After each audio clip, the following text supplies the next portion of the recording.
لوح محفوظ کیا ہے؟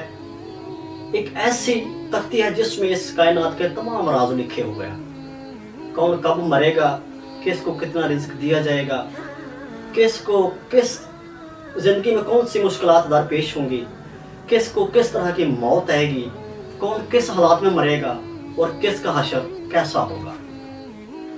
الغرض کے تمام زمین و آسمان اور اس پر اسرار دنیا و کائنات کے تمام تر راز لوح محفوظ یعنی کہ اس تختی پر تحریر ہے۔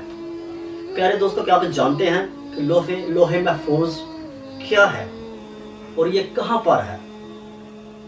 اللہ تبارک تعالیٰ نے لوح محفوظ کو کس طرح پیدا کیا، اس کی شکل صورت کیسی ہے، اس کو کس چیز سے بنایا گیا، اور لوح محفوظ کے اندر اس دنیا و کائنات کے کون کون سے راز محفوظ ہیں، اور جب اللہ تبارک تعالیٰ کسی کام کرنے کا ارادہ فرماتے ہیں تو اس کو کیسے سر انجام دیا جاتا ہے، اور لوح محفوظ پر اللہ تبارک تعالیٰ نے کس فرشتے کی ڈیوٹی لگا رکھی ہے، اور کیا لوح محفوظ پر لکھی ہوئی تقدیروں کو بدلا جا سکتا ہے یا نہیں بدلا جا سکتا۔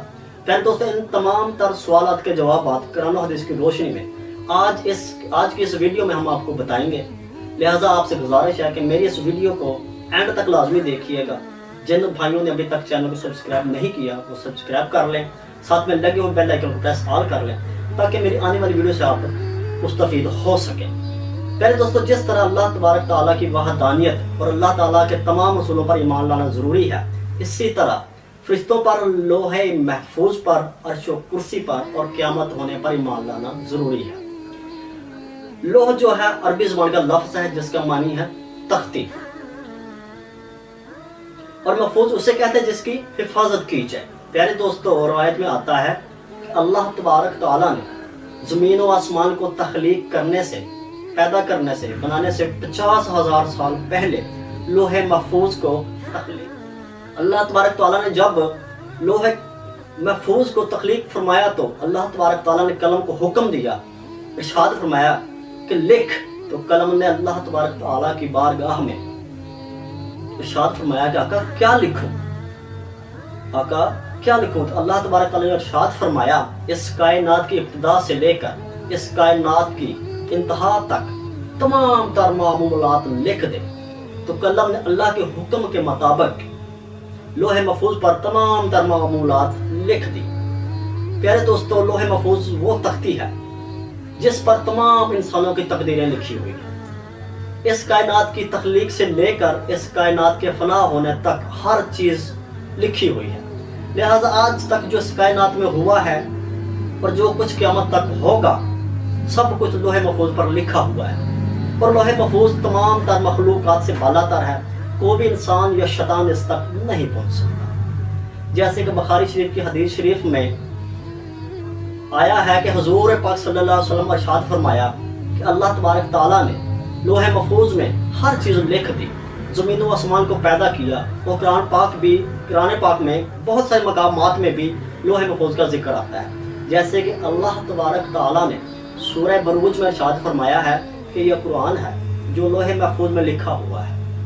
قرآن پاک کی اس آیت کریمہ سے پتہ چلتا ہے کہ قرآن پاک کو جو ہے یہ بھی اس تختی پر یعنی لوح محفوظ پر لکھا ہوا ہے، اور ایک دوسرے مقام پر قرآن پاک میں ارشاد فرمایا کہ ہم نے ہر چیز لوح محفوظ پر شمار کر رکھی ہے، یعنی اللہ تعالیٰ نے ہر چیز کو اس جہاں میں واقع ہونے سے پہلے ہی لکھ دیا ہے۔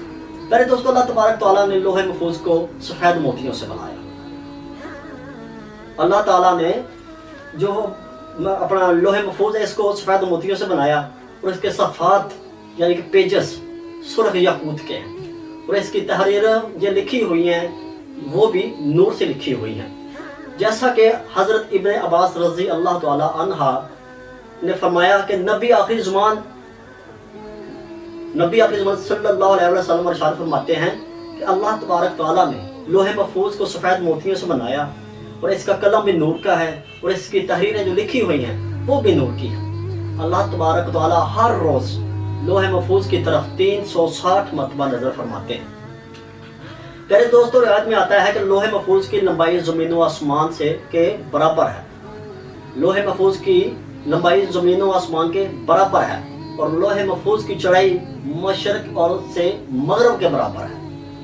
لوح محفوظ عرش کے دائیں جانب ہے اور عرش کے ساتھ لٹکی ہوئی ہے، اور اس کی اصل ایک فرشتے کی گود میں ہے۔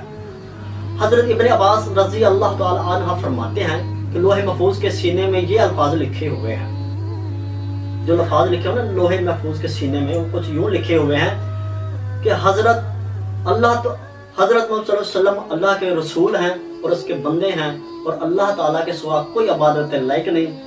پیارے دوستو، بات کرتے ہیں کیا لوح محفوظ کی تقدیر کو بدلا جا سکتا ہے؟ کیا دعائیں تقدیر کو بدل سکتی ہیں؟ تقدیر پیارے دوستو 3 قسم کی ہوتی ہے۔ پہلی تقدیر وہ ہوتی ہے جو عام انسانوں کی دعاؤں کی وجہ سے بدلی جا سکتی ہے، اور دوسری تقدیر وہ ہوتی ہے جو اللہ تعالیٰ اپنے خاص بندوں یا اپنے انبیاء کرام کی دعاؤں سے کی وجہ سے یا ان کی دعاؤں سے بدل دیتے ہیں، اور تیسری تقدیر جو کہ لوح محفوظ پر تحریر ہے، اس کو نہیں بدلا جا سکتا، حتیٰ کہ لوح محفوظ پر لکھی ہوئی تقدیر کو بدلنے کے لیے کوئی نبی دعا کرنا چاہے تو اللہ تبارک تعالیٰ ان کو روک دیتے ہیں۔ پھر دوستو، اس سے پتہ چلتا ہے کہ لوح محفوظ پر جو کچھ بھی لکھا ہوا ہے اس میں کوئی تبدیلی نہیں ہو سکتی، کوئی کسی قسم کو اس کو بدلا نہیں جا سکتا۔ لوح محفوظ پر لکھی ہوئی تقدیروں کو کسی بھی صورت میں نہیں بدلا جاتا، نہ بدلا جا سکتا ہے۔ البتہ کچھ تقدیریں ایسی ہوتی ہیں جن کو اللہ تبارک تعالیٰ فرشتوں کو صحیفوں کی شکل میں عطا فرماتے ہیں، تو وہ تقدیریں اللہ تبارک تعالیٰ کے نیک بندوں، اولیاء کرام اور انبیاء کرام کی دعاؤں کی وجہ سے تبدیل ہو جاتی ہیں۔